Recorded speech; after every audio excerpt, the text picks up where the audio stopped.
There is a path to Allah that is intimate, contemplative, and deeply personal.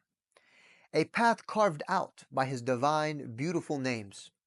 To know Him is not merely to name Him, but to be transformed by those names. To let each name shape the heart, soften the soul, and open the eye of certainty.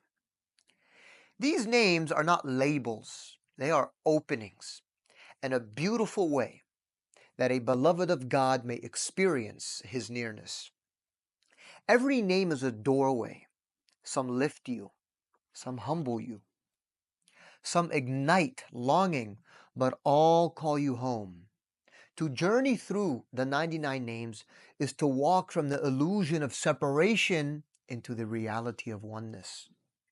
To learn that the name is not just what He is, it's an invitation to come to know Him through His names, and then to reflect in the mirror of your being and in your humanity His names.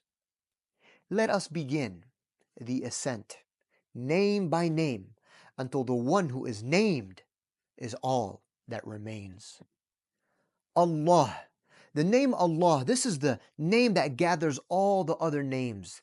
The name that cannot be shared, imitated, or applied to anything or anyone other than Him. He is not simply the one we worship. He is the only one who is. Transcendent is He. Everything else perishes, yet He remains. This name is not derived. It cannot be fully defined. It indicates the reality of the truly existent, the one whose essence is necessary, whose attributes and acts are beyond perfection. Everything that exists is in need of Him, and nothing else exists on its own. You recognize this name in the totality of all that is around and within you. When you see the sun rise and fall without fail, when your heart beats and your lungs expand and contract, when the earth holds you, the sky shades you, when blood courses through your arteries and veins without your will, that is Allah. To draw near to this name is not to imitate it, but to be annihilated in it. To become so empty of illusion that the only reality left standing in your heart is His. When you say Allah, you are not calling a description, you are calling upon the one in which all of reality is bound up in. So turn towards Him, inwardly and outwardly. Strip your soul of every other orientation and desire, and let this name completely erase yours. Be annihilated in His name, annihilated in Him. Ar-Rahman, the All-Merciful, the name that touches the heart before it forms and follows the soul even when it forgets and is heedless. This is the mercy that encompasses everything.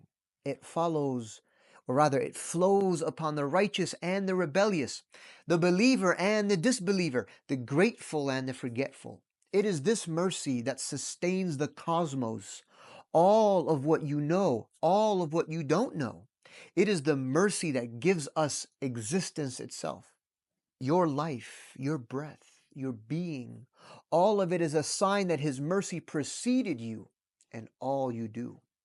Before your dua, before your worship, before your acts of goodness, before even your own soul, His mercy brought you into being. You recognize this name in everything that is, in everything given a beginning. The cry of a newborn, the shade that covers the unjust, the provision that comes even to the one who denies Him. Every act of unearned favor is a whisper from al-Rahman. To draw near to this name is to become a mirror of it. Show compassion to His creation, not just to the ones you love, but to everything that breathes, everything that is. The Prophet ﷺ said, "Be merciful to those on the earth, and the one above the heavens will show mercy upon you." Let your heart soften towards those you would normally overlook.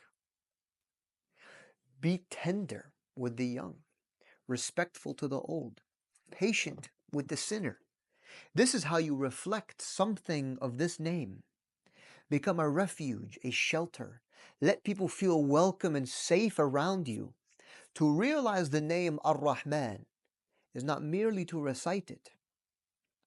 It is to let it melt the hardness within.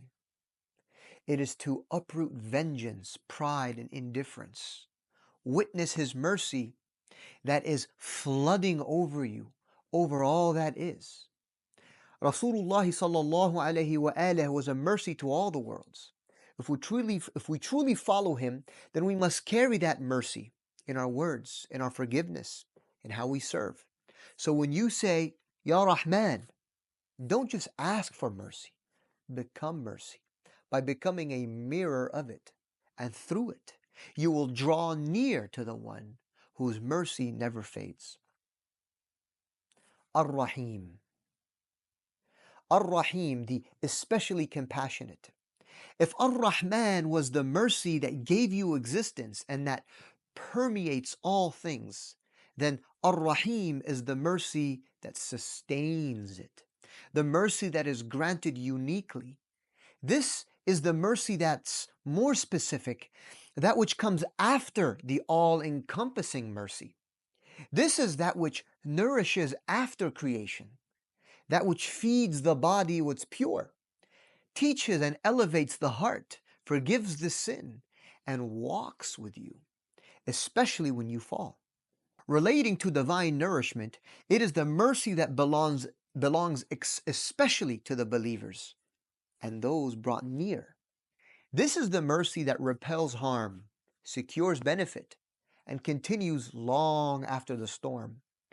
You recognize this name in every moment of healing, when guilt is lifted, when hearts are guided after misguidance, when a prayer is answered in secret, when the believer feels held even in their lowest. That is al-Raheem. To draw near to this name is to become a servant of mercy.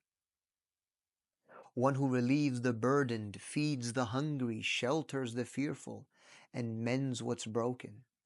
When you say, Ya Raheem, you are asking not only for unique and special care, but to be made a vessel for it. You are asking to not only be encompassed by His general, all-encompassing mercy, but the mercy reserved for those closest to Him, both in this world and the next. So to others, offer sustenance, materially and spiritually. Give even when you receive nothing in return. Let your gentleness reach the sinner in hopes to turn his heart. Let your heart reach even your foes, turning them to friends. This is the fragrance of Ar-Rahim, an outpouring for the close and for the companions, but also an outpouring to bring what's distant near and what's dim to light.